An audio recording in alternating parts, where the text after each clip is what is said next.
Hello' everyone, মোৰ বেলেগ এটা ব্লগলৈ আপোনালোকক স্বাগতম। আজি আমাৰ যাত্ৰা অগ্নিনাভ মন্দিৰলৈ বুলি, যিহেতু শাওণ মাহৰ আজি শেষৰটো সোমবাৰ। চ' তালৈ যোৱা কথা আছিলে। বহুত দিনৰ পৰা ভাবি আছিলোঁ বাবাৰ ওচৰত যাম, চাকি এগছ জ্বলাম, কিন্তু আজিকালি তাত চাকি ধূপ লগাবলৈ নিদিয়ে। চ' ৰাজহুৱা বন্তি এভাগ থাকে, তাতে আপোনালোকে তেল ঢালিব লাগিব। তেনেকৈ কৰি কিনে আপোনালোকে পূজা কৰিব লাগিব তাতে।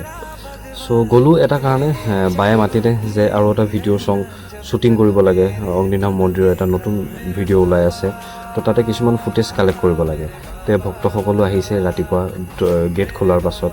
ভক্তসকলৰ ভিৰ চাওক, আজি বহুতখিনি ভক্ত আহিছে। ময়ো হাতত লৈ ল'লোঁ কেমেৰাটো আৰু এখন হাতে মোবাইল, নিজৰ ফুটেজ কালেক্ট কৰাত। কেনেকৈ ফুটেজবিলাক কালেক্ট কৰিব পাৰি, সৰু সৰু ফুটেজ।